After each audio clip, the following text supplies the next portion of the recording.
You're listening to Keith Engle, the host of TGI Sports Talk on the National Streaming Sports Roku channel. Football season is here, and SeatGeek is my go-to for buying tickets. Now, with SeatGeek, every single ticket is backed with their buyer guarantee. We've all had plans change, and when you can't make it to the big game, SeatGeek has you covered. They're the only ticketer that allows you to return your tickets ahead of the event for credit with SeatGeek swaps. So when things come up, I know that my tickets won't go to waste. So what are you waiting for? Download the SeatGeek app to maximize your possibilities and shop live events with confidence.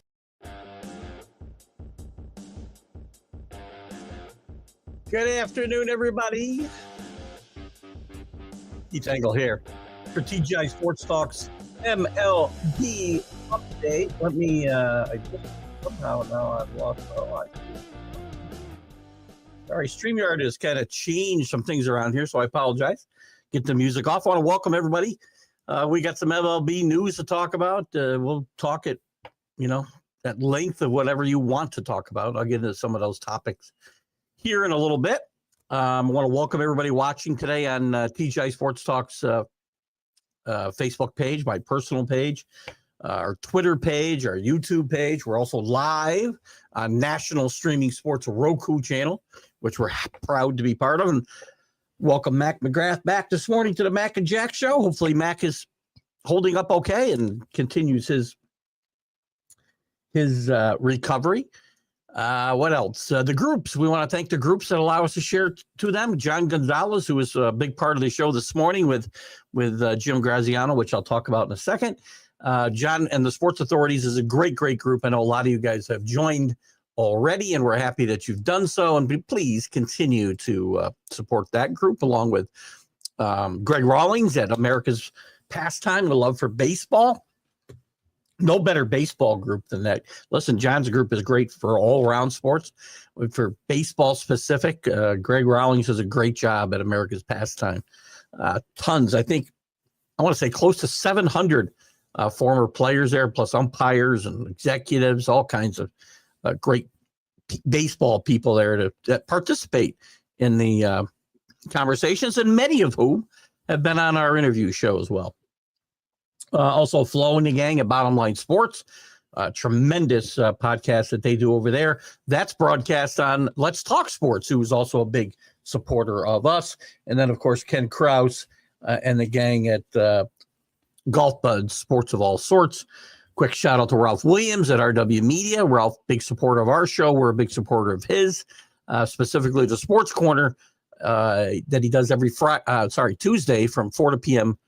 Eastern to 6 p.m. Eastern with Smokin' Jim Frazier. Been a guest there and always have a great time. DDH, thumbs up. Thanks to SeatGeeks for their sponsorship of all the shows on National Streaming Sports, and specifically this one. If you want to check out SeatGeeks, you can simply download the app right there at the top corner. Keep it on your phone, guys. It is a great tool when you want to get to a Major League Baseball game, an NFL game, a college football game. Purchased tickets at a Miami-Syracuse game there recently. And thanks to Jim Graziano, who was my guest this morning, former South Carolina standout. He had some great stories and surprising stories, too, about his time at South Carolina, the recruitment to South Carolina, his relationship with the legendary Frank McGuire and Donnie Walsh and many of the great players that he played with growing up in the New York City area, basketball camps and whatnot. We had a great time with Jim this morning. Next week, we'll have on Don Beebe, former Buffalo Bill. You remember him chasing down Leon Lett in the Super Bowl? Fine wide receiver, special teams player. Played with Green Bay as well. We'll have him. And he's a very successful college coach at Aurora College at present. Him and his brother have really turned that program into a power on their level. And then we'll have Richard Todd in a couple of weeks, former Jet quarterback as well. And then we'll see what we do in the new year. That is the new year, actually. That'll be January 3rd. So we're quickly approaching Christmas. This is our Christmas pre-Christmas baseball show. So We'll see what these teams are getting for in their stockings. Some are getting Cole. Some are getting some big presents. Mets have got a big present. Yankees got a couple of big presents. We'll talk about some other teams too. And there's still some out guys hanging around out there, and a couple of teams are getting cold. So we'll talk about all the big signings, all the big trades, a bit of other news. Sammy Sosa and the Cubs seem to be reconciling. Sammy's admitted to making some mistakes. Bellinger is coming to the Yankees to play where his dad played for a couple of years and played for some World Series champions. Hopefully he can bring some of that Bellinger luck to New York. Maybe some news soon on the Japanese front. We had a discussion too, Midge, we can get into here today if we choose to, about the posting of Japanese players and how it's not fair. And we went back. I seem to be in a minority here. I couldn't seem to, maybe we can talk about it. I don't know if the participants in that chat will be on with us today. If they are, we can certainly carry that on, and I will try to verbalize a little better. Sometimes it's hard to do in chat. The posting, remember, the posting is there because there are better players coming here than are going there. And by the way, players after 9 years of service in Japan do not need to be posted. There's been several players that have come here recently without the posting having to be made. And the players that are leaving here and going to Japan, nobody's going to pay a posting fee for them. They're mostly young guys who can't make it here, or guys who have had their career here and it's over. So there's a big difference in the quality of player. And again, it's people can have their opinion. It's fine. All you would do is hinder the movement of the players from here and give them a chance to earn a living somewhere, because why would you pay tens of millions of dollars to be able to negotiate with a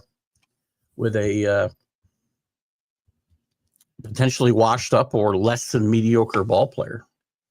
I mean, there are not superstars going from the U.S. to Japan. I don't even remember who we were talking. Quite frankly, I don't even remember who was communicating with. It came up during the Sunday I was trying to watch football. So, hello, Paul Spada. How are you? Frankie Cruz is with us. Where do the Yankees go now for first? It might be. Listen, Frankie, we don't know that Bellinger's not going to play first. Right now, because I don't want Alonso. I've said that plenty times. I don't want Alonso. I wanted Christian Walker, and he signed with the Astros today for $60 million. I don't think it's out of the realm of possibility that Bellinger plays first. Dominguez plays center field, which he's much more adept at than left field for whatever reason. And we go out and find a left fielder. So we'll see. The Yankees still have some shoring up to do. They've had a good postseason, I think, so far with bringing in Fried and Bellinger. Still some work to do, again, figuring out second base or third base, depending on where Chisholm's going to play. Figure out left field. And, of course, first base. And then we still got a little work to do in the bullpen, I would say. Oh, Delvin Williams, too, I forgot about. Great trade there for the Yankees. Been a very good Christmas season for the Yankees so far. I'm very happy with what this team has done. And everybody knows I am not a fair weather, or I shouldn't say fair weather fan. I'm not a, rose-colored glasses fan. Everything the Yankees do doesn't make me happy. And when I do see it, I'm not going to defend it. And again, why this gentleman, who's okay. I mean, I have no problem with him, pops into my messenger every time the Yankees make a move. And, when I express my true feelings, I mean, he often will pick a fight with me. And I'm not tooting my own horn, but I've been right more than wrong. When they signed Rendon, he was all excited about it. And I shot it down, said it was a horrible signing. His injury history was an issue. My worry about him being able to play in New York was an issue. When I said I didn't think Soto would be back and I didn't care if he would be back, he kind of argued with me on that point. And then when he didn't come back, he said he never wanted him anyway.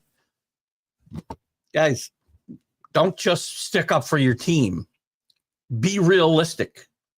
And Frankie, that's what I tried to do here. I'm not an Alonso fan. I know a lot of Yankee fans would like to see them sign Alonso. He's not a good defender.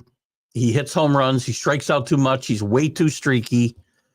Listen, I'd rather play Bellinger there, give Dominguez a shot in center field, find a left fielder. There's still Teoscar Hernandez out there. We'll look at some of the free agents that are left out there.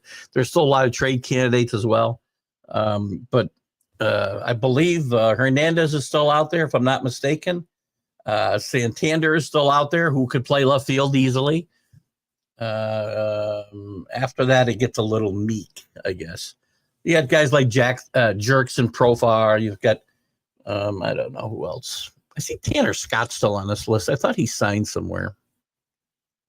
But there are other options for the Yankees to kind of look at.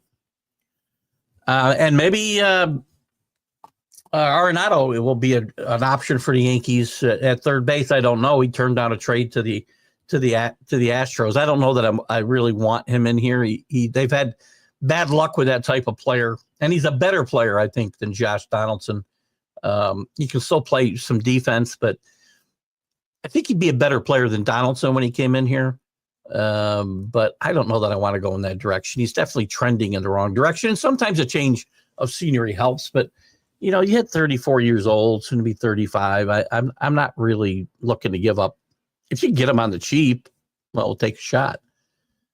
I'm really curious why he turned the Astros down. So anyway, that's what I'm thinking, Frankie. You can certainly give your opinion here if you like. I'd be more than happy to combat back. So anyway, let's take a look around the world of baseball and see what's going on news-wise. I mentioned that that Walker had agreed to terms with the Astros today, $60 million. Red Sox, Paul, your Red Sox have signed Patrick Sandoval to a 2-year, $18 million deal. He won't be pitching right away, as he underwent Tommy John surgery last June, so he won't pitch right away. We'll see what he does. He's been a kind of an up and down in his career. He was very good, I would say, in 2022, and 28 starts last year before he got hurt. 28 starts. Yeah, 28 starts, I guess. And in 2024, he had 2023. Sorry, my bad. He had a 4.11 ERA, and last season 5.08. I'm not sure exactly how good this trade is for the Red Sox, but we'll see. The Orioles and Dodgers lead in unspent international money. I want to touch on dollars too, by the way. The Orioles left about $2.1 million unspent from their 2024 international signing bonus pool allotment, and the Dodgers almost $2 million themselves. And those dollars range depending on teams. Now, the 2025 signing bonus pools range from $7.5 million for 8 teams to $55.1 million for the Dodgers and Giants. And the Dodgers are among that many teams interested in Sasaki. This will impact this chase for Sasaki, who I mentioned about the posting. He was posted. Let's see what happens. So the international amateur signing period runs from the 15th of January to December 15th, and Sasaki was not posted until December 8th.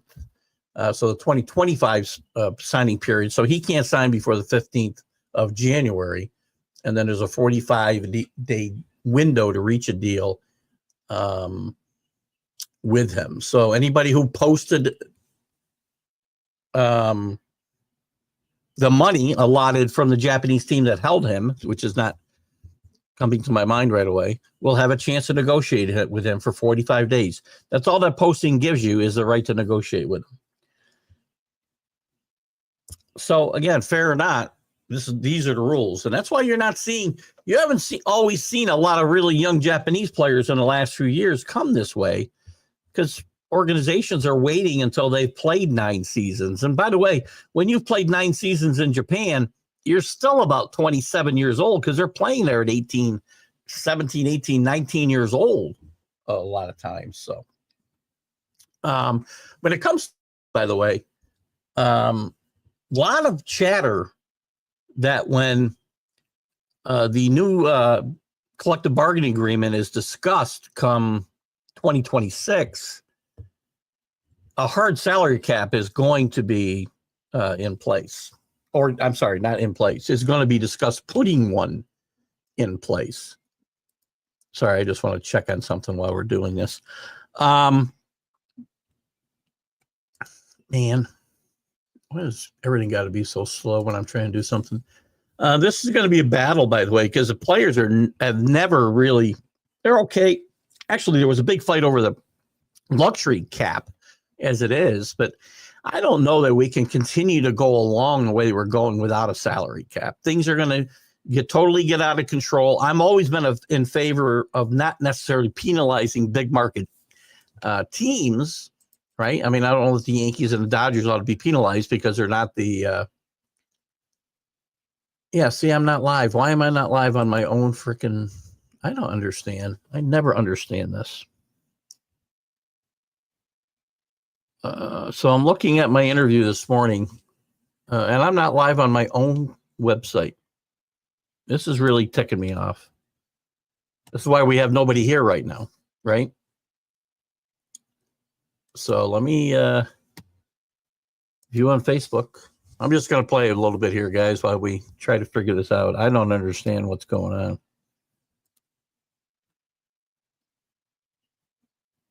on. Kicking me off a little bit. It says I'm live, but I don't see it when I go to my homepage.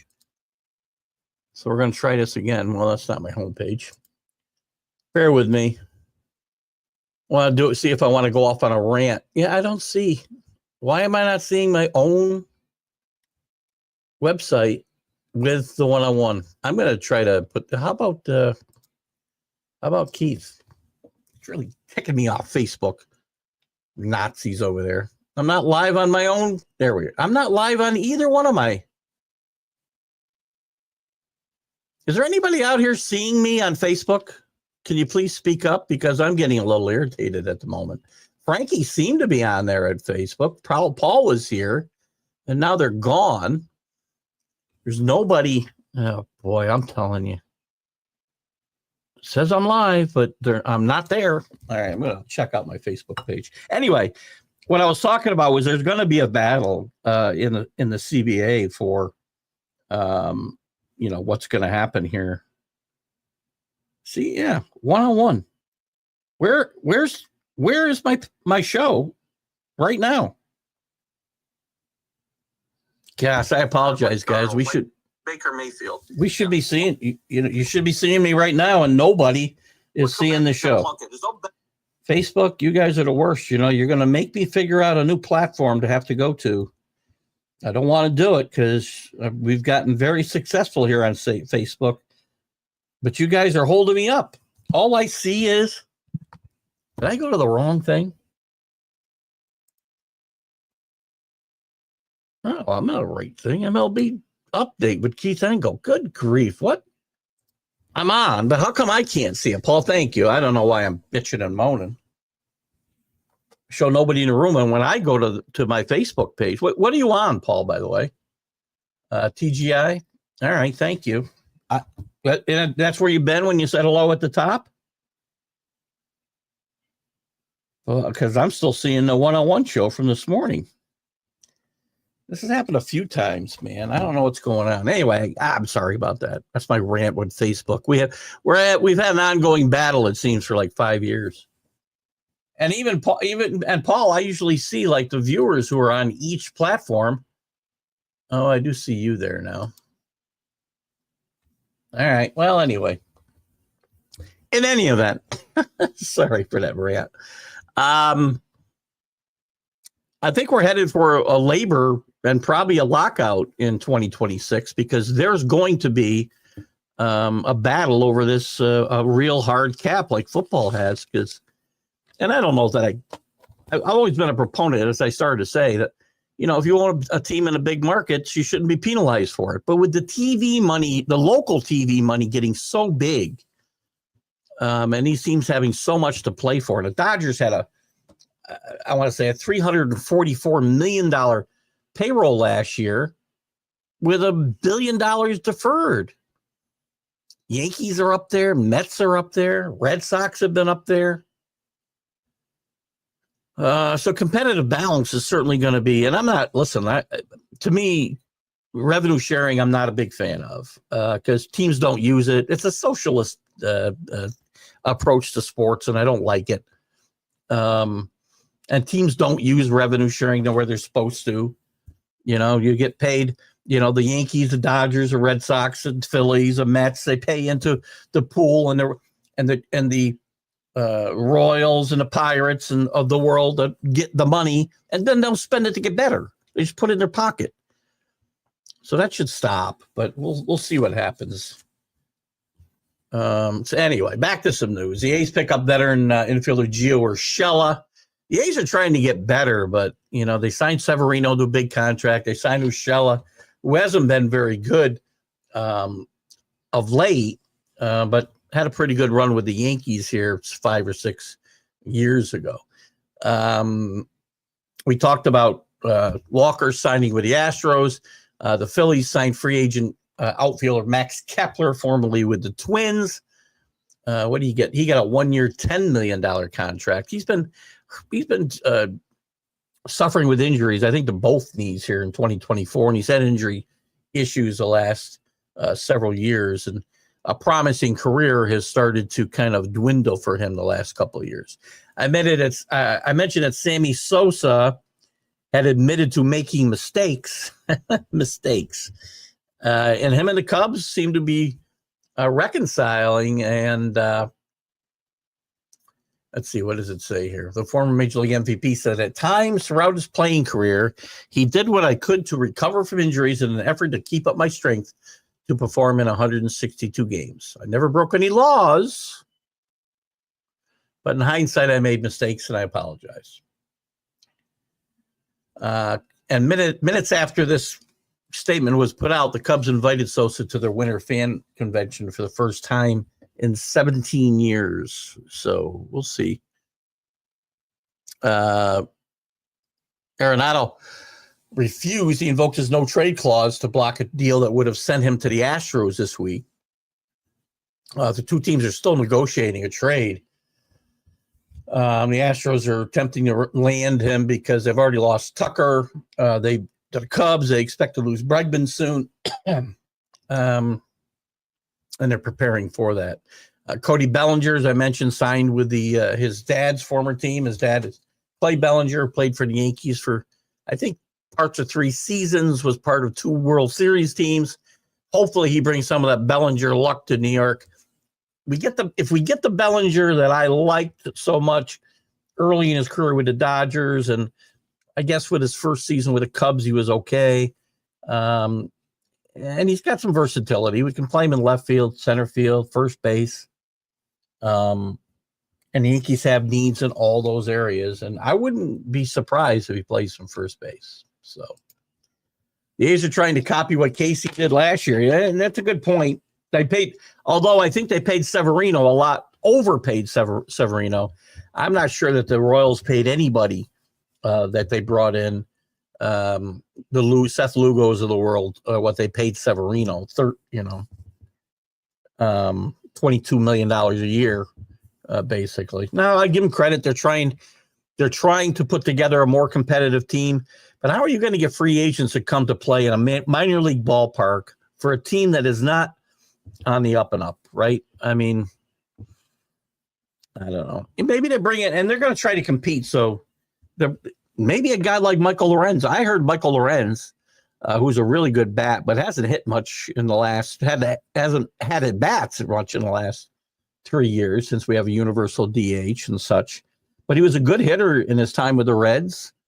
There's some talk about, because there's a new rule, or there was a rule, it was put into place last year, maybe 2 years ago, that you have a 13 pitcher limit.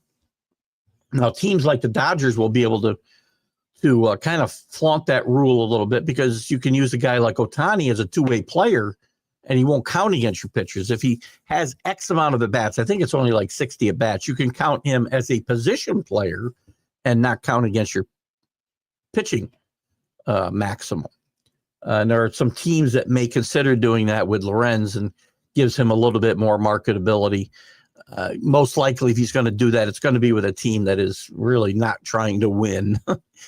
Marlins, the White Sox come into the thought process there. But then he could get himself traded to a contender with that type of eligibility as well, which would give that contender, some flexibility. What else is going on here? So Cody Bellinger, welcome to New York. A little interesting, Michael Soroka, who has had some serious injuries and has had an up and down career. He was 0-10 with the White Sox this past year, for instance. Came up with the Braves and went 13-4 in his first season, finished second in the Cy Young Award voting, but injuries have really set him back. To me, paying $9 million for this type of player, again, no disrespect to Michael Soroka, it's a lot of money. What else? We'll look at this here in a second. Did I have more news to chat about? We're going to look at I want to look at the signings recently since we chatted last week. Very small crowd. I really feel like you're the only one finding this, Paul. I know Danny was looking for the show, and I haven't heard from him, so I'm not terribly happy with Facebook at the moment. Plus, I'm not going to be able to share this show if it doesn't show up on my Facebook page. It says I'm live. Plus, I'm not going to be able to share. And there you go. You find me. If you click on, is it showing right on the page, Paul? Because I've got to go click the live, which is my profile. You can see here, it's my Facebook page, right? If I click on my profile picture, then I go to the show. Oh, that's not it. I'm not going to be able to share this. Now I go to the show. If it doesn't show up on I don't know. I'm a little irritated with Facebook. Again. Let's get over it, Keith. Keith, get over it. Get over it. Free agency tracker. Let's take a look and see what's going on besides the things I've already talked about. The Red Sox added, we said Patrick Sandoval, who won't be able to pitch probably till mid-season. The A's did land also Gio Urshela, we talked about. Max Kepler, we talked about. The O's signed Tamayuki Sagano. They agreed to a contract for 1 year, $13 million. He's a pitcher.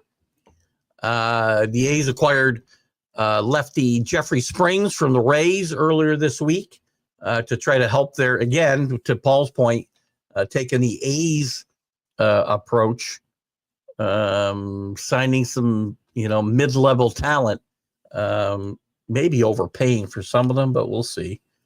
The Cubs we already talked about. That's all the deals we've had this week. Things have gotten very quiet on the trade front since we were on this show last Friday. Things were very we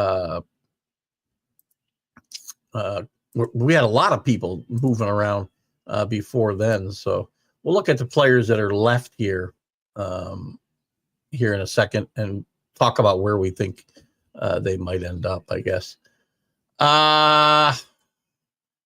Where's my one of the remaining free agents? I had them up here. God darn it. There we go. Paul's got a couple of comments here. Patrick, yeah. I'm not going to disagree. That's a lot of money for a guy who's, by the way, had one good year, two bad ones. Well, one good one, one very mediocre one, and one really bad one. And then had Tommy John surgery on top of it and can't pitch till midseason. That's a lot of money to play out there, right? Oh, you clicked on where it was live, right? So, but again, people don't know to do that, Paul. So it's so annoying with Facebook, and it's so up and down. Whether I'm going to see the show on my own freaking platforms, it's just annoying as hell. I appreciate you finding your way here, though, Paul. Oh, God. Jay's interested in. I don't see them. I don't know. I just don't see them moving Bichette. There was some talk here. Let me pull this up before I go to the available free agents. I saw an article about this in the Athletic here, which maybe is where you saw this information. I don't know. The picture of the Toronto Blue Jays keeping first baseman Vlad Guerrero, which I would think they would do, trading shortstop Bo Bichette, and signing third baseman Alex Bregman. I thought they'd bust this team up anyway. They didn't fire the manager, who's failed miserably in my mind. They had Bichette, Guerrero, all of these guys on a trade block at the trade deadline last year. Didn't trade them. I think they're probably worried about getting these or signing these guys. I mean, the Guerrero's probably going to earn probably upwards of $30 million in his final year of arbitration, which is this year. And then he'd hit the free agent market next year. At 27, which is only a year older than Soto, you're going to see another. He's not as good a player as Soto, but he does play both. He's a better defender than Soto, and he's still a good stick. He's not going to get Soto money, but he's going to get a huge contract. He's a guy I'd be looking to move. I like Bichette a lot. Bichette's a guy to build a team around, man. Dan Duvall, $9 million. What's that? I'm not getting that. I'm not following that one, Paul. Sandoval, $9 million for hopefully half a year. Yeah. I don't get it. Hopefully. He had surgery in June. So the best you can hope for is in June, he starts to his spring training and he's ready in late July. Chances are these things are often longer than a 12-month recovery, depending on the severity and the operation, how it goes, his own rehab. Very strange move for the Red Sox, but the Red Sox have done a lot of strange moves recently.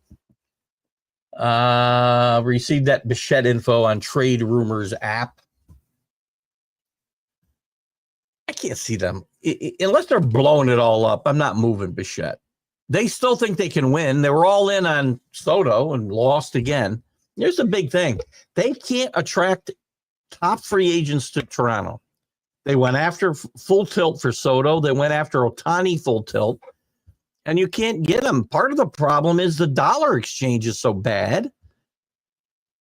You know, your money's not worth what it is in the States and Canada. Sorry. It's worth about 2/3 of a dollar.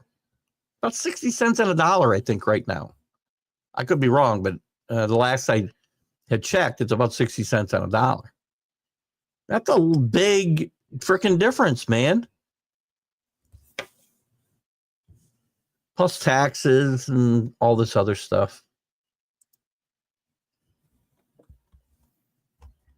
Canadian teams have always been at a disadvantage when it comes to free agents. I remember back in 77 when Reggie was a free agent, the Montreal Expos offered more than anybody in baseball.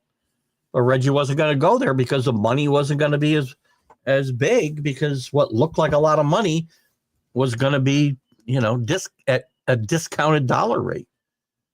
Plus, you don't have the marketing opportunities you have in the States. So, anyway, Paul, was it you that was in that conversation we had last week about the posting for what's his face? Hang on one second. Where are my free agents list now? I lost my remaining free agents. I had them up, and now I lost them. There we go, right here. All right. So here's the top remaining free agents. Soto's obviously signed. Corbin Burns, wide open out there. Maybe he resigns with the Orioles. I don't know. I'd love to see the Yankees make a run at him, but I don't think they're going to spend more big money. The big prize here, the biggest prizes are going to be Burns and Roki Sasaki. But again, Sasaki's 22 years old, 23 years old. So you have to post him because until they have 9 years of service in Japan. And that's why some of these guys that come over without having to put the posting up. But the posting gives you nothing other than the ability to negotiate with him. Posting for what's his name? Sasaki. I want to see who has posted it to negotiate with him. And you can't start. He wasn't posted until the 8th, so I don't even know if we're done yet. Let's see. So here's the news on Sasaki. He was posted by the Marines of the Nippon Professional Baseball League. As expected, teams may begin negotiating with a right-hander as of Tuesday with a window to sign that lasts until 5 p.m. January 23rd. However, Sasaki reportedly plans to wait until the 2025 international amateur signing period begins on January 15th to agree to a deal. Let's see who they changed the posting rules a little bit as well. So let's see, what did they have to pay? He's going to expire at all. There are going to be many, many teams after him. I'm not finding the posting amount here. Yamamoto, yes, had to be posted last year as well because he was only 25. I don't believe he had 9 years. You can be 26, 27 years old and have 9 years of service in Japan, by the way. We talk about their contracts, but they changed the whole posting fee. Because it used to be you had to post X amount of dollars with that team to buy the rights to negotiate in general, then you don't get your money back. So get the most out of waiting. Danny, how did you find us? Are we live now? Did you click on my profile picture where it says live, or is the video showing on the page like it's supposed to? It says I'm live. I'm getting so ticked off at Playbook, man. I'm still showing the one-on-one show. Apologize. I spent most of the show bitching about freaking Facebook again. I am live. Thank you. I can't get it. When I go look for it, it's not there. Let me check it again. See, even on my personal page, I'm going to refresh this. I still got the one-on-one. I don't get it. Why would my own...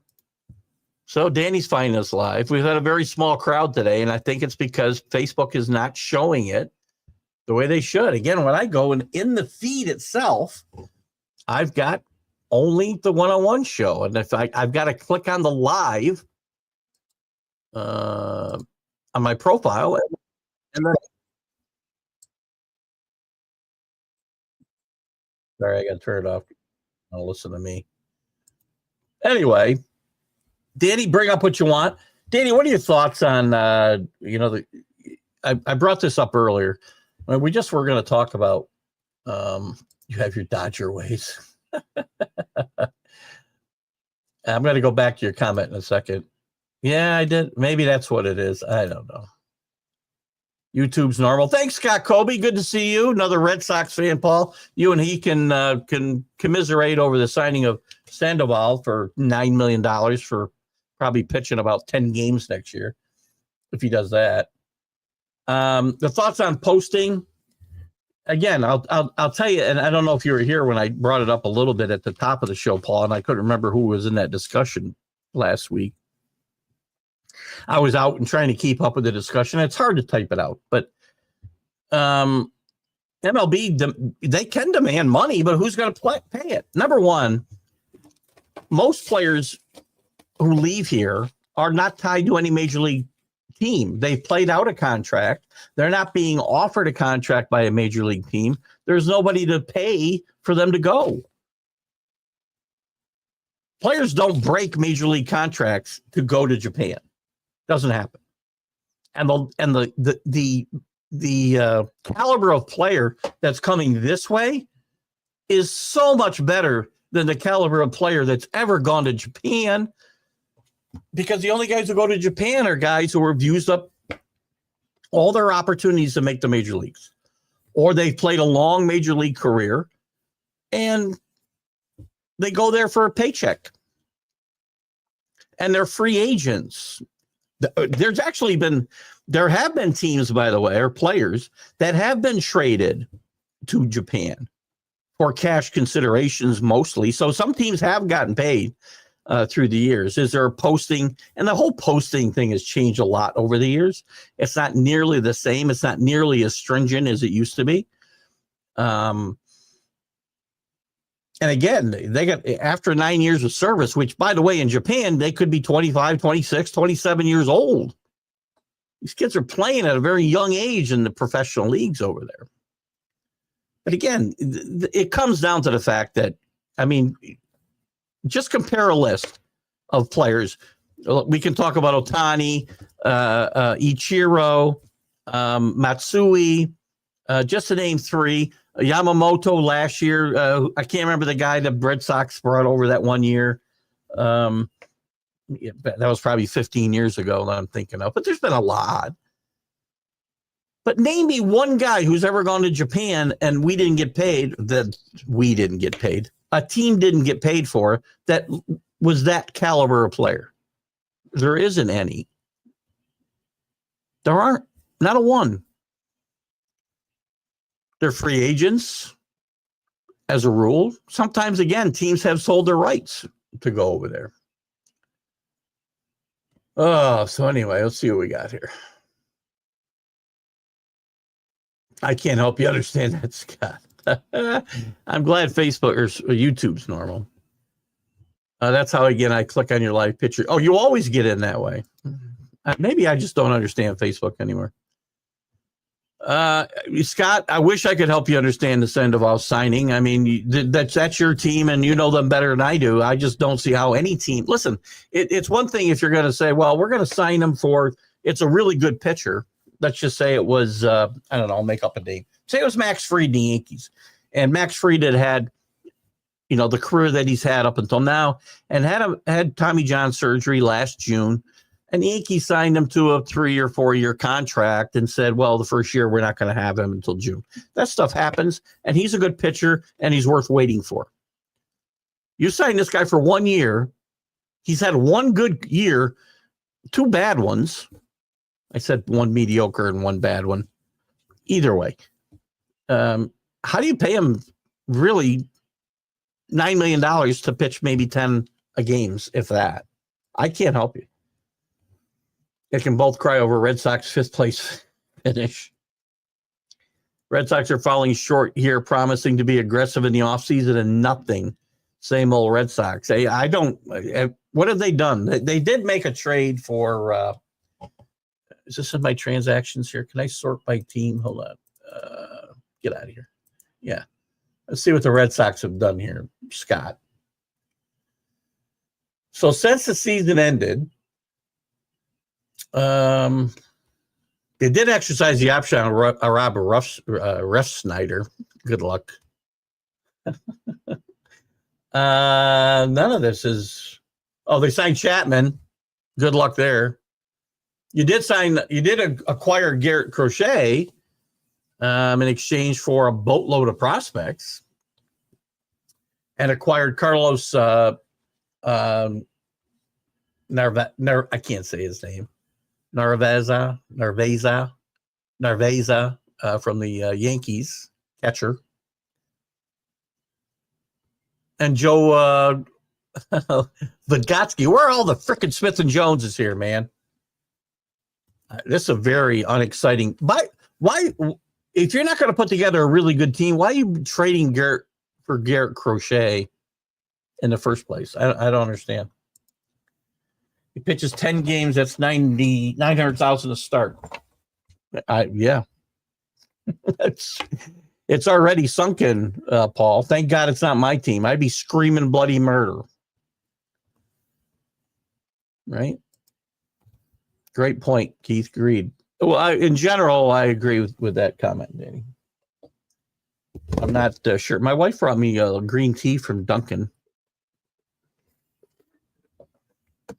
She's the best, man.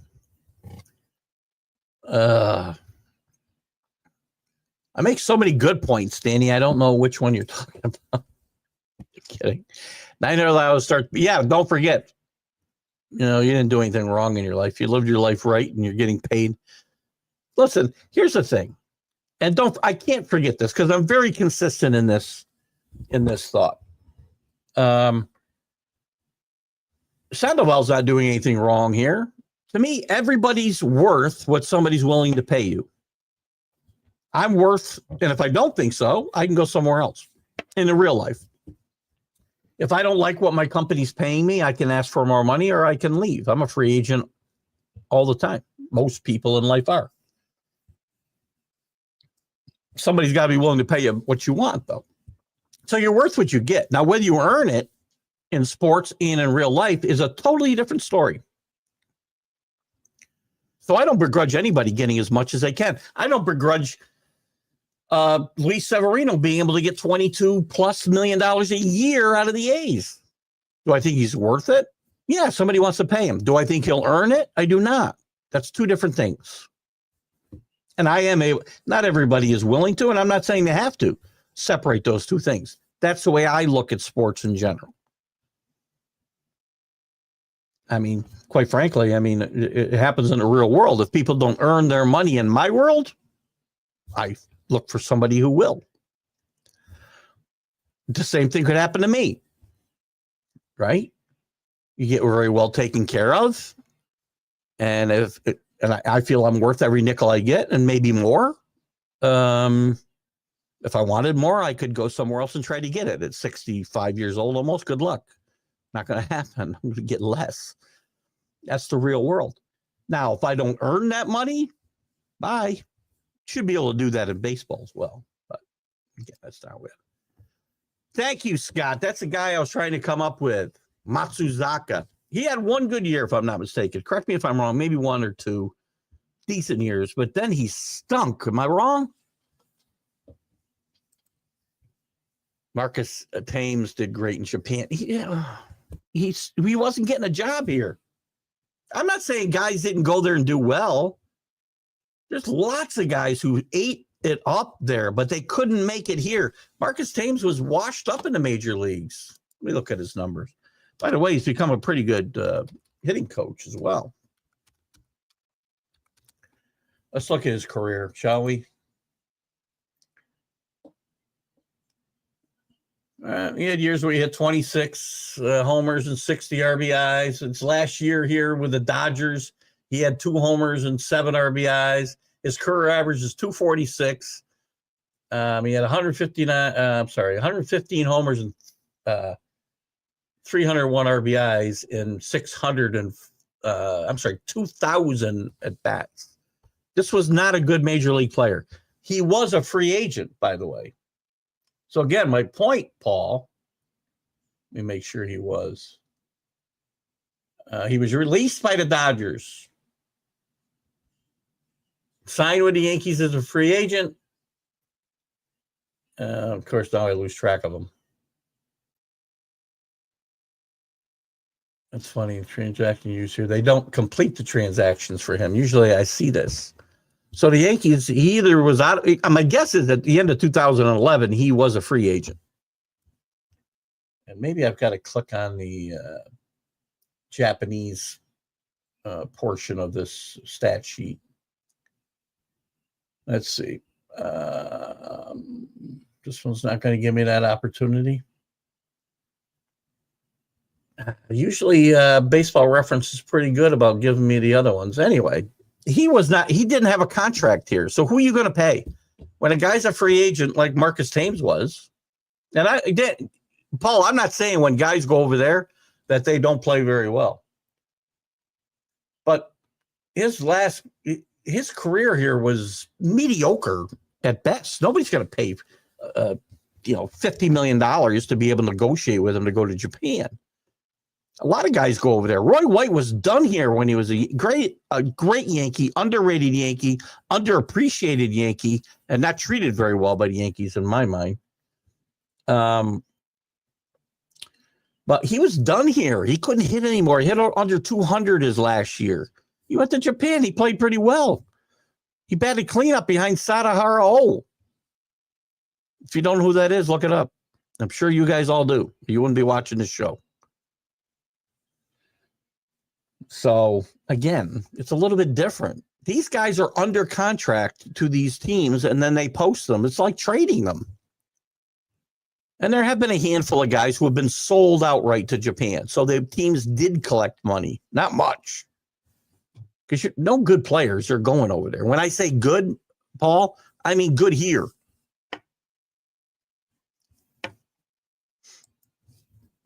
Tom Selleck.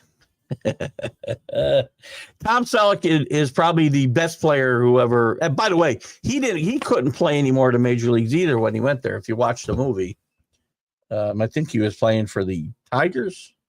I know Tom Selleck was a big Tiger fan. The movie might have been a Yankee. I don't remember. In any event, he couldn't play here anymore. They sold him. In fact, he got money.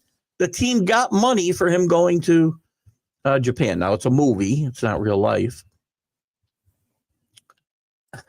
Thank you, Dan. Danny's been very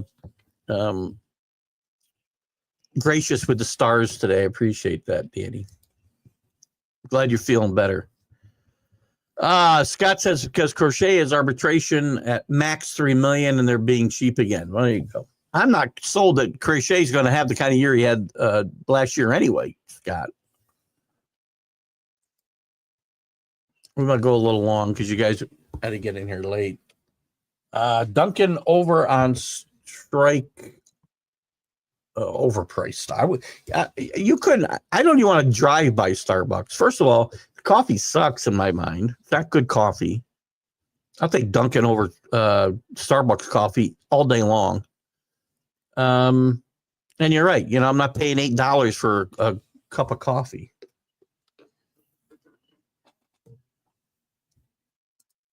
Two good years. Then he was average. Are we talking about Sandoval again? You think 2 good years? Let me look at his numbers again. By the way, as I look this up, I just see Ryan Sandberg's name come up.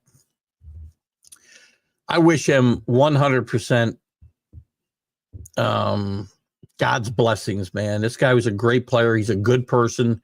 He's had battled cancer. He overcame cancer, and now it's back and very aggressive. And Scott, I think you understand what I'm saying here. That I wish we could do something about this dreaded freaking disease. And our thoughts and prayers go to Brian Sandberg and anybody, including our loyal audience members that are battling any kind of cancer issue. So if we're talking about, anyway, to get back to what we're talking about, Sandoval,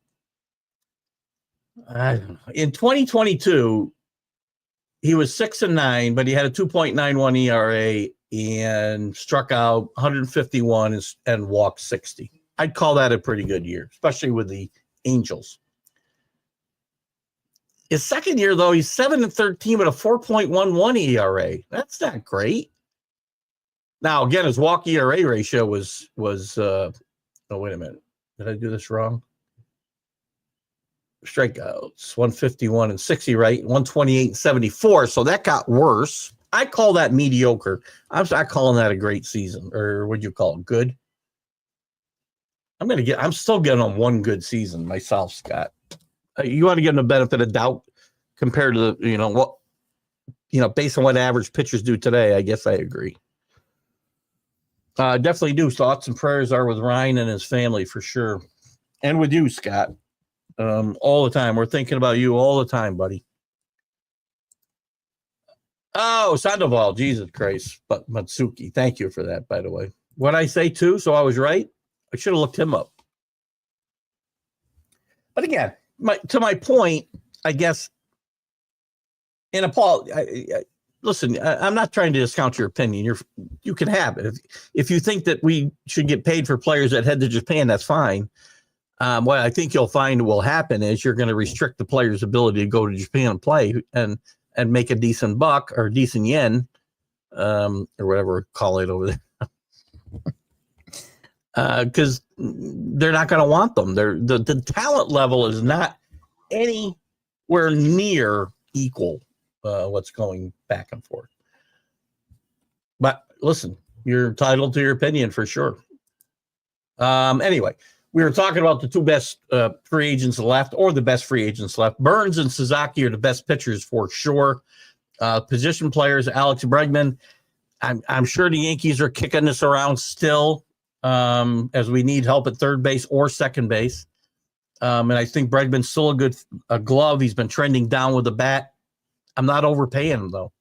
Pete Alonso, they've got ranked 8 here. He's still available. I'm not interested. Not interested. If one of you guys who root for a team here, Danny, you want him, first you got a place to play him, so you don't want him. He's Dave Kingman in 2024, now soon to be 2025. Anthony Santander, Yankees need help in the outfield. I might be interested in him for left field, play Dominguez in center field. I do not want Judge in center field anymore, not on a regular basis. And I'm happy, by the way, Danny, just so you know, I'm not really down on my team. I'm kind of happy with the offseason. If Bellinger plays anywhere near where he was early in his Dodger career, and I still don't know what happened. What happened to this kid his last couple of years with the Dodgers? I don't understand. Had a good first year with the Cubs and okay last year. But he can play left field, center field, first base. I'm not convinced he's not playing first base. I think it depends on what the Yankees can do. I think there's more options in the outfield with Santander, Teoscar Hernandez, who I'm not in love with, but he's a decent player. Who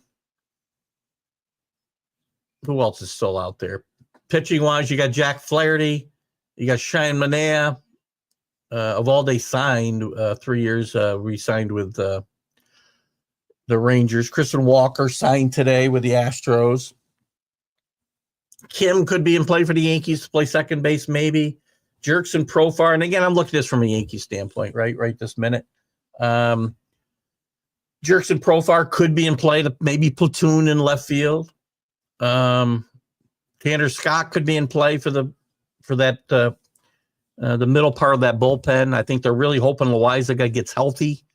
Tommy Kahnle, who's a local product here out of Shaker High School. Never been a big fan of Tommy Kahnle, and he seems to always be giving up big home runs. Not a big fan. Walker Buehler, Yankees have 6 starters right now. You could pitch somebody out of the bullpen. They could have used one of those pitchers to trade for a Tucker. They didn't do it. So I think Buehler might be off the Yankees' radar, but on the Red Sox radar. I like Walker Buehler. Not sure about Danny's opinion. He was a really good pitcher before he got hurt. Jeff Hoffman, another local product here out of Colony High School, had a good first half for the Phillies last year. This guy's never been, at the top level of Major League Baseball pitchers. Jock Peterson doesn't excite anybody. Carlos Estevez is not exciting me. Paul Goldschmidt doesn't excite me at this part of his career. I mean, now we're down in the 30s with Nick Pivetta, Yates, Andrew Haney. These are not good players. Very weak free agent market after the top 7 guys. Yeah. Are the Dodgers done? Danny, are the Dodgers done? The shift hurt Cody. There you go. All right. That's a good call. That would explain why he's bounced back a bit with the shift eliminated. But, I still don't I hate that we put in rules instead of making players better, right? Teaching them how to hit where the ball isn't, hit the ball where the players are not. When I played, whether it was high school or college and I played some semi-pro, You hit the ball where the guys aren't standing. Like, if there's 7 guys over here, don't hit the ball there. But we don't teach guys that. All we teach them are, lift launch angle and exit velocity. So baseball takes strategy away to help players that can't hit that's what I say. I agree 100%, Danny. You read my mind. I said it helped Cody. I wasn't saying it was a good thing. And by the way, I don't want that Cody Bellinger from his last couple of years with the Dodgers. He is a legacy player with the Yankees, though. His father played here parts of 3 seasons and got a couple World Series rings out of it. Danny's a Walker Buehler fan, would like to see him healthy again, would like to see Kershaw retire. Is there a chance? I don't think Kershaw's retiring this year. I think he would have already done it. I mean, is there still a chance that Walker's coming back to the Dodgers? I mean, they seem to be set in starting pitching even without him. But,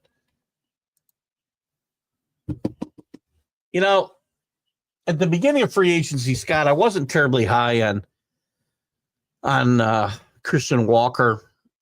But the more I got thinking about it, he's 34 years old, and what he signed for $60 million for how long?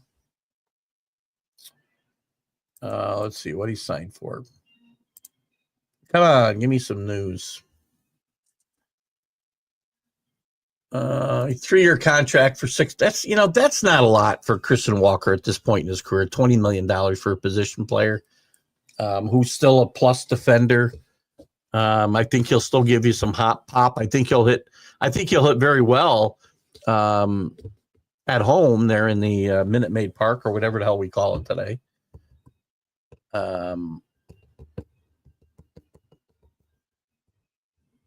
33 years old. I said 34. He might be 34 when the season starts. I like the signing for the Astros. I think it's a really good move. I think the Astros have been one of the better teams at retooling. I know Danny's not a fan. Time is at 4:02. We're going to go a little bit long. I don't know if we lost the Roku audience or not, but if we did, sorry. But since we got started late with guys getting here and I have no idea what Facebook's doing to my feed anymore, we'll go a little bit longer. I also want to have a quick conversation with my boss, and I don't see him available yet. So I'm going to sit here at my desk. I might as well chat with you guys. What was I talking about?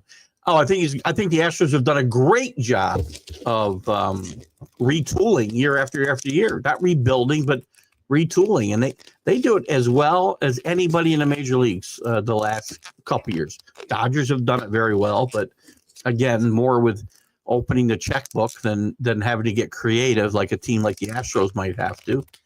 The Yankees probably as well. I think the Red Sox haven't. The Mets maybe, but that's all checkbook too, right? Don't worry, Aaron Judge will get 7 at-bats a game with his new golden bat rule. You know how fast that conversation went away? I don't know if you've been with us, Scott, but when this story broke a few weeks ago, Danny, I know you were out for a few weeks too, and may not have heard my conversation. I went ballistic about this. Rob Manfred said there's buzz to put this in, and every piece of information I could find was negative about the potential of this. And if you notice, it's gone away. In fact, I think he said last week that, he wasn't really serious. So what this guy does, he floats ideas. He gets like 5 guys to say, hey, that's not a bad idea. And then before you know, we got rules against shifts. We've got pitch clocks. We've got bases that are bigger than they used to be. We can only throw to first base twice. And we're going to have a golden rule. How stupid is this? The stupidest thing ever. That you would change the whole dynamic of the game when you could put a guy up. So again, for those of you who don't know, the golden bat rule was to allow you to put whatever hitter you want up once a game, only once a game. So I don't think we get 7 at bats, but the man's a sicko. So theoretically, Aaron Judge or Ohtani, we could have the bases loaded in ninth inning and say 1 out. And Ohtani's up. Or Judge is up. However you want to look at it. Or Devers is up. Whatever team you want to root for. He's up with the bases loaded and he makes an out. Say he strikes out. Whatever he does. He could maybe they walk him. Maybe it's a 3-run lead and they walk him. Or 2-run lead and they walk him. They walk or run in. Well, whether he strikes out, whether he grounds out, whether he drives in a run, whether he doesn't do anything, I can put him right back up again. Stupid. Rob Manfred must be doing the psychedelic drugs with Aaron Rodgers somewhere in a cave to come up with these freaking ideas. Scott Kobe, yes, we do. We all do, my friend. And hopefully 2025 is a better year for you. Next thing coming will be T-ball after the 5th inning. By the way, he's also backed up.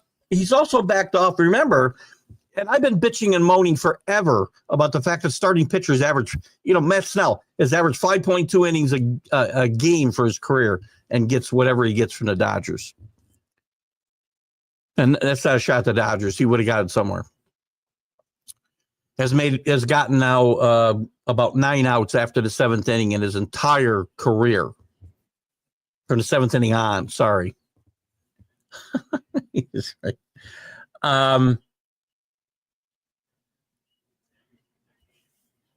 So I've been going on and on about how arm injuries and the way we baby pitchers so that, they're looking for ways out of the game is ruining young pitchers. It's hurting their arms. It's hurting a lot of things. It's hurting the game because of the guys who make the most money don't pitch the biggest part of the games. But now, and I've been screaming about this for well before I had this show, but every minute I've had this show or any of my shows. And then Rob Manfred all of a sudden comes up with the bright idea that we're going to make it a minimum number of pitchers, innings a starting pitcher can pitch, or has to pitch. That's as stupid as that's even worse than what the approach organizations have taken to handling pitchers in the first place.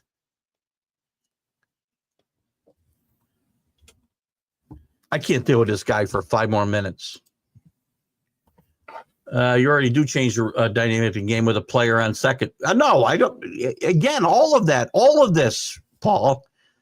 I said more. I change it more. I did also maybe. And again, I get behind in the comments. You might have posted this while I was talking about it. We all of the things that we've done in the last 4 years have changed the dynamic of the game. The ghost runner at second base, stupid. The shift, the outlawing the shift, stupid. Making the bases bigger, that hasn't changed the dynamic of the game. Why do you think there were more stolen bases last year? 3 things. The baselines are shorter. Hello, Rob. Did you not think when you made the baselines, the bases bigger, the baselines are not 90 feet anymore. They're 89 and whatever. And if you don't think that matters, Rob, because you're stupid, look at all the bang-bang plays in baseball. I talked about this with Billy Sample a couple of weeks ago. That half an inch, a quarter inch, I don't care what it is, it changes the whole dynamic of the game. Yes, 100%. The pitch clock affects stolen bases. The ability to throw first base only twice. Sometimes you got a free pass. Every rule that he's changed has changed the dynamic of the game. For the worse. All to try to generate more offense because we have a society of a generation of young fans who only want to see video game baseball. Go buy a video game and play and give me my game back. See? Oh, I started off so calm today. Yes, Danny. Well said. I have a response on the Golden Bat. Keeping you on Facebook is more important to us, and I will leave my better. I've been kicked off Facebook before and never told why, so, go for it, Danny. I appreciate that, though. Rob Manfred sucks, man. And I got some things I'd like to say, and it would probably get me kicked off as well. Oh, boy. You're in favor of a salary cap for baseball or no? I don't know. I've always been a proponent of you buy a team in a big market opposed to and pay buco bucks for it as opposed to a cheaper team in a small market. You get what you pay for, right? And I don't like revenue sharing for sure. I'm not giving these small market teams money anymore. They don't even use it to improve their teams. George Steinbrenner had a great saying once. If I wanted to buy the Kansas City Royals, I would have bought the Kansas City Royals. I bought the New York Yankees. But that being said, the competitive landscape has changed so much because of what teams like the Yankees and the Mets and the Dodgers, and I'm not sure about the Red Sox situation, local TV money. I'm sure it's good, and the Phillies good. And these other teams in Colorado, and again, it's their own fault they can't get better. So I don't want revenue sharing, but I'm almost starting to lean to the fact that you need a hard cap. No more luxury taxes. I'd make it pretty high, don't get me wrong. At the same time, I want a minimum cap as well. You can't go there and just blow up your team and pay, $19 million for your whole goddamn roster. Excuse my French. If you're going to put a max cap on, you better put a minimum cap on as well. But I'm still kind of iffy about whether I even want it, Scott. I really don't know, and I got to do some real soul searching because I've been okay with the cap we have, and if you want to go over it, pay the luxury tax. But I don't want the game to go away either. So I don't know what I want. And by the way, this will become a massive battle with the union if they try to put in a hard salary cap. It won't happen until 2026 when we have a new collective bargaining agreement to be negotiated, but there'll be a lockout. You may see a strike, and you may see some baseball games being missed if the owners are really set on this hard cap. It's going to be hard. I think it's going to be a bloody battle if they try to go there. Why, Paul? Why would you be against all this other stuff that changes the dynamic of the game? But don't let teams, if you don't want to teach a guy how to hit where players aren't standing, why shouldn't I be able to take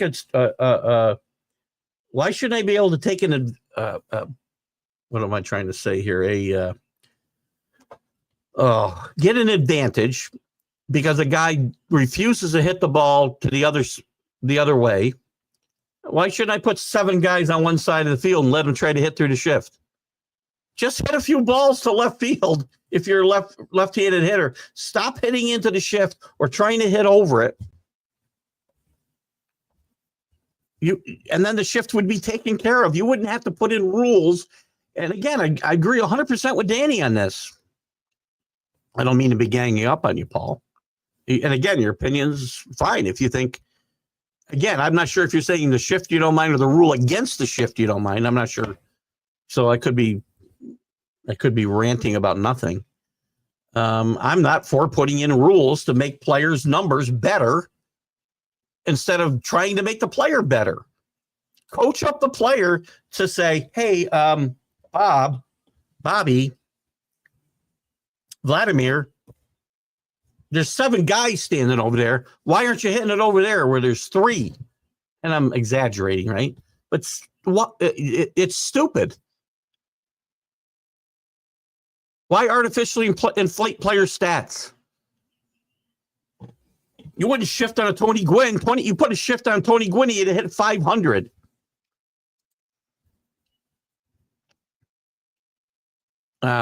You'll be there forever, buddy. Hang in there.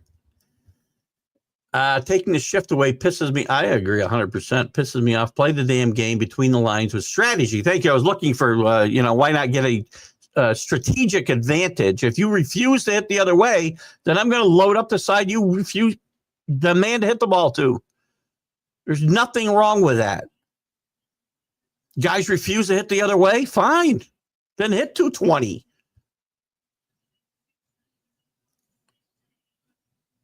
We don't need rules to improve what isn't broken. The game's not broken. The players are broken. The approach to the game is broken. The game's not broken. Oh. Sorry, Paul. I'm not taking. You're just the vehicle. I don't mean this. My vitriol is not pointed at you, I promise you. This is a topic that, if you can tell, just sets me off, man. My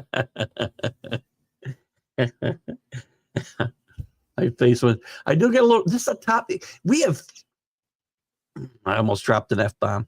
We have messed with this game until I barely recognize it. And I understand, I'm going to get yelled at like I'm a Bob Costas follower. I'm too traditional. I'm the old guy screaming at the kids to get off my lawn. Well, get off my goddamn lawn. Give me back the game that I grew up with. Because what I'm watching now, most of the time, sucks.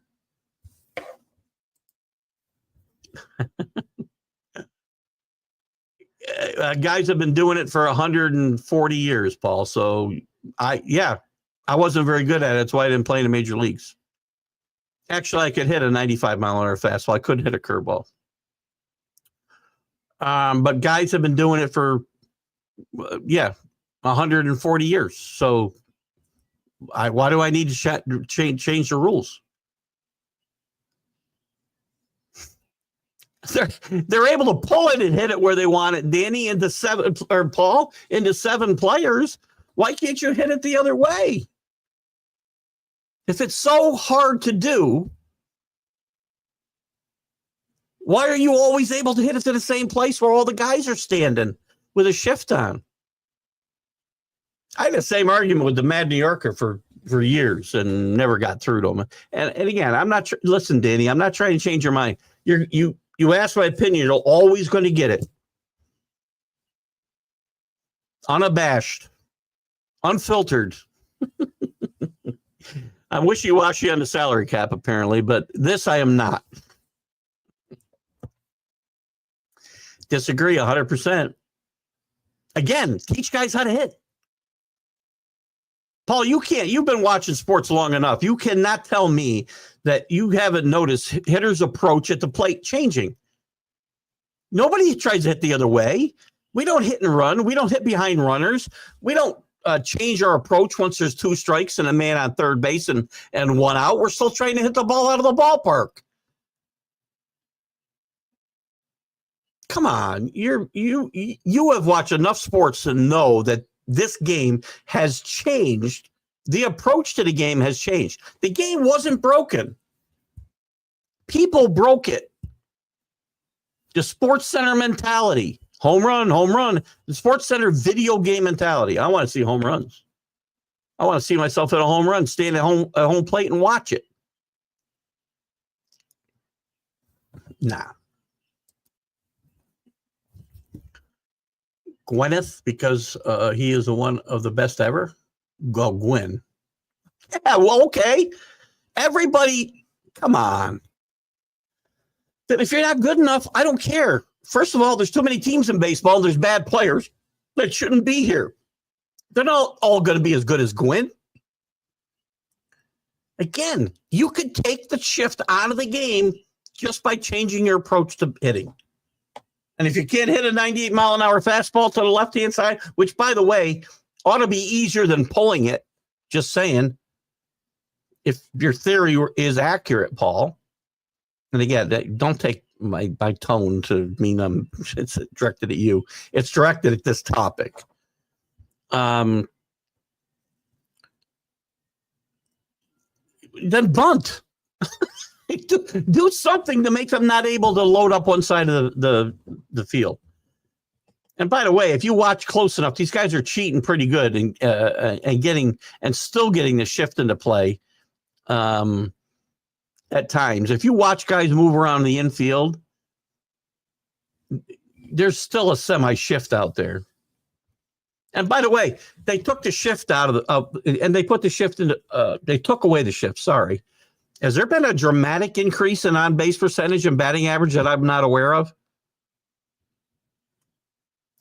Don't think so. And again, I love you guys too. We argue here, we part friends all the time. If we don't, then that's, believe me, I never leave here angry at anybody. I'm not angry at Paul. I'm angry at this topic because I hate this topic. It's you know, it's not baseball. When you have to manipulate rules to improve players' play instead of working, again, Paul, if we were doing everything we could, then maybe we need to change rules, but we're not doing everything we can. We're teaching kids to about exit velocity and launch angles, not hitting the other way, not putting the bat on the ball, not situational baseball. Oh,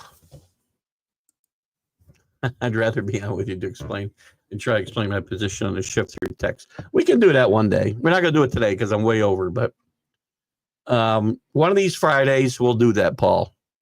By the way, you got to promise you won't get mad at me when I start raising my voice with you in the studio. I raise my voice because I'm impassioned. I'm very passionate about certain things. I'm not a yeller and a screamer, but my voice does raise when I'm very passionate about something. I'm very passionate about the game that I love. It's been taken away from me, basically, for no reason. You realize, Paul, and we will talk about this more. We're gonna have to wrap it up here in the next few minutes.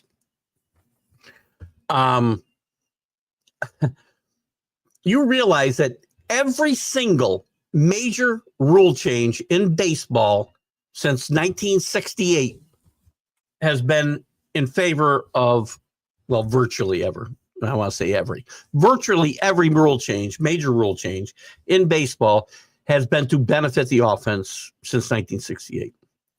We lowered the mound. We made ballparks smaller. We put DHs in. The balls got harder. The bats got harder. Not even rule changes, but approaches to the game. I said we lowered the mound, right? We put in pitch clocks. We put the bases bigger. We shortened the baselines. We eliminated the shift. But when pitchers try to use spider tacker or something to help, and by the way, help these guys who throw 98 miles an hour not kill somebody, then we got to take that away. And now we're dressing, we're cavity searching players on the field. Danny says he can name 300 hitters from 25 years ago that could spread the ball around. And I'm lucky to name 30 now. I'm with you, Danny. And again, Paul, I'm surprised you're on this way, and we'll do this. I might, you know what? We might have a round robin show with Danny and Paul and Scott if you're available that day. Got all my baseball aficionados get in, and we'll debate some of this stuff. Couldn't hit a curve, not a fastball. I was a fastball hitter, man. Dead red. You threw me a curveball, man. I was in trouble. That's why I didn't go any further. And I went. And I'm not one to. I'm kind of I don't pat myself on the back. I was a pretty good ball player. If I could hit a curveball, things might have been different in my life. I might have been getting paid a lot of money I wasn't earning. I get nobody hit the other way, but you make it seem like I'm not saying it's easy. That's not my point. Nobody tries, Paul. It's not about easy. It should be hard. Baseball's a hard game. You fail 7 out of 10 times. The best guys fail 7 out of 10 times. We aren't even trying to teach guys hit the other way. That's my point. That's my point, really. I'm not saying it's easy. But they don't even try. Again, if you couldn't hit the ball the other way, then it stands to reason you wouldn't be able to pull the ball into the into the shift every single time either. That shouldn't be easy either. Nothing's easy against Major League pitching. It shouldn't be. Look at the Major League Baseball pitching is, but they took away the shift and it didn't change anything because hitters' approaches aren't changing. We need a Billy Martin to come in and really shake up the game of baseball because it's a copycat league. And as soon as somebody like Billy comes along and changes the approach to the game and plays Billy ball, if you will, then we're going to keep swinging for the fences and worry about 3-run home runs and not throwing out or not playing good defense, not playing good situational baseball, not moving base runners along. It's not baseball anymore.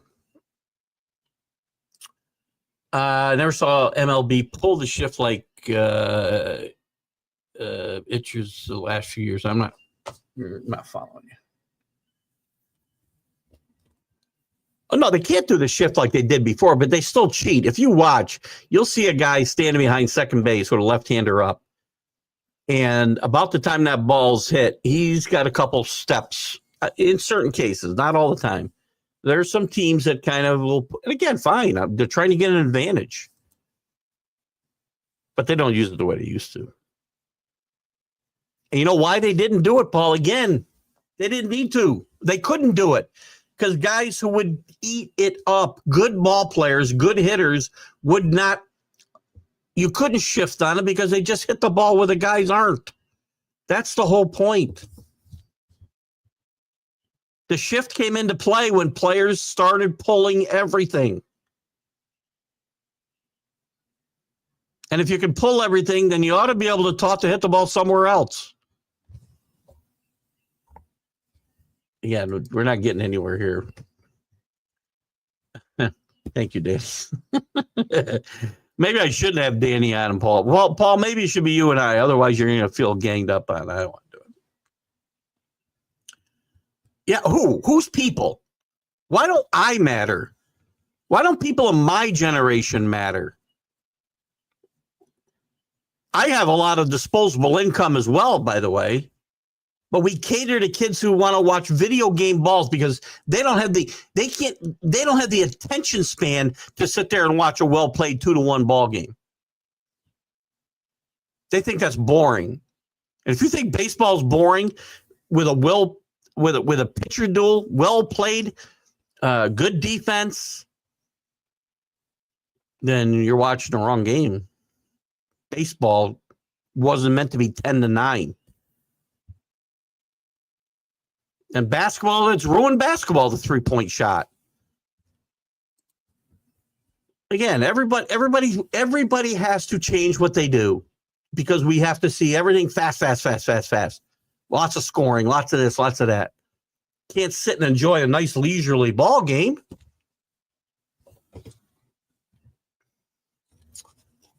I'm on it. This is the biggest prize. Paul feels so strong.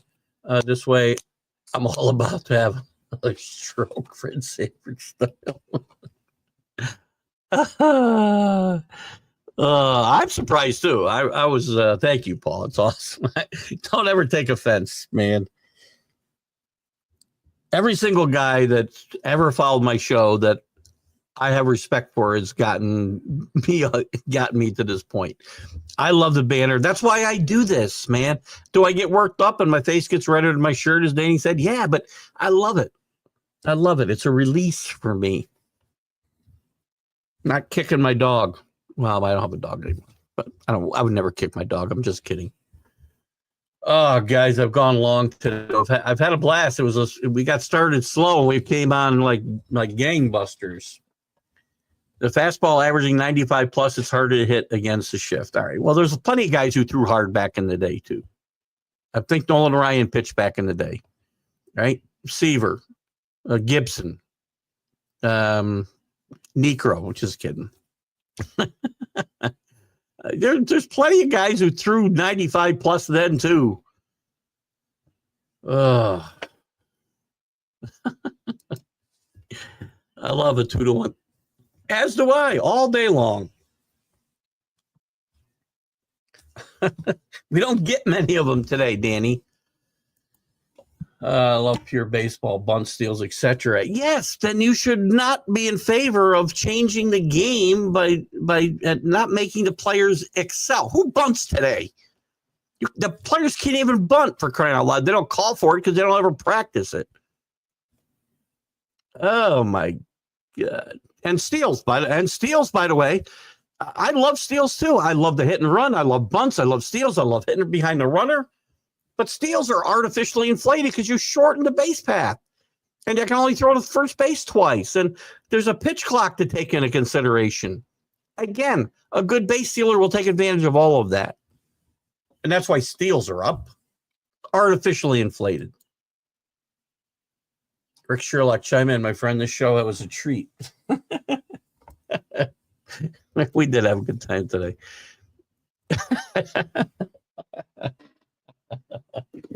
No. We had a good time today. And Paul, I'll tell you what, once we get through the new year and things start before we get into spring training, middle of January, we're going to have Paul. And Dan, if you want to be part of it, I don't want to gang up on Paul, but we'll have a little audience round table.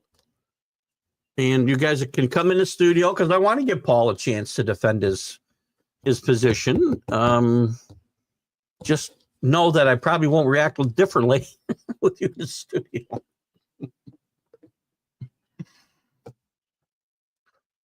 It's all fun. I go upstairs after a show. My wife goes, "Are you okay?" No, don't change your mind now. Just kidding. Listen, I'm not always right either. Again, maybe you guys I haven't said this in a while, but I live by the old Billy Packer maxim is I'm sometimes wrong, but never in doubt. That's me. And again, when I'm wrong, I'll tell you I'm wrong. I will not waver on this topic even a little bit. Because there's nothing somebody can show me. I shouldn't say that. I should never say that. I doubt there's anything anybody can ever show me to get me to even waver on this just a little bit. Okay. We're going to wrap it up. Again, nobody manufactures runs anymore. Look at even if I got to have a ghost runner on second base, you know how we take that away? Nobody takes advantage of it, Paul. I hate it. I know you hate it. Danny hates it. But if you were smart, I had Billy Martin Jr. on, and I said to him, what would your dad do? I told him what his dad would do. And I believed if your dad was alive and managing with a ghost runner on second base, you might very well see two bunts. Bunt him to third base, and then suicide squeezes him in. Done. Game over. Bottom of the inning. Done. Maybe not in the top of the inning. Bottom of the inning, you're still tied. Nobody does it. How many times? I guarantee you it's happened, but more often than not, 75, 80% of the time, they don't bunt the guy to third base with nobody out. How stupid is that? So you don't even play fundamental baseball with a rule that fundamentally changed the game. You still don't play fundamental baseball with that advantage. That's how bad baseball's gotten as far as their approach to how we play the game. I do have to wrap it up here in a second.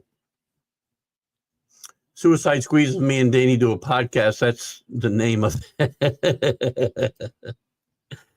You want to hear the jingle? We haven't heard the jingle in a while, have we? All right, let's hear the jingle. Hold on. This is Rick's favorite, apparently. Here it is. This is the dulcet tones of Mac McGrath.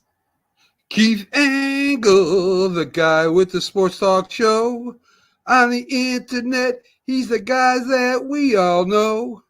If you love your sports, he's the guy for you. He has lots of shows on Roku. Keith Engle with the TGI Sports Talk Show.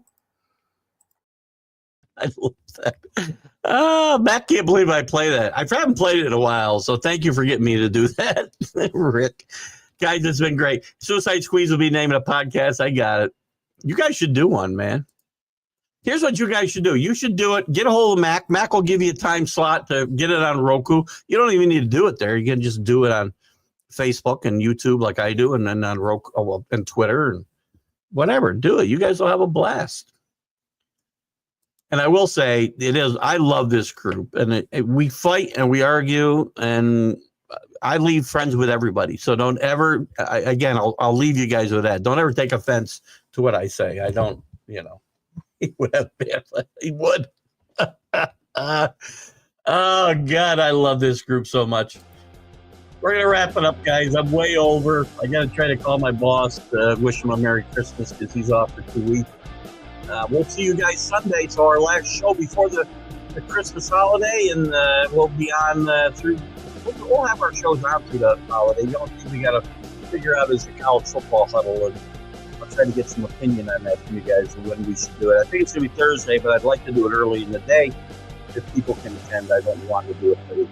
So, Keith Engle for TGI Sports Talk. We'll see you next week with the MLB update.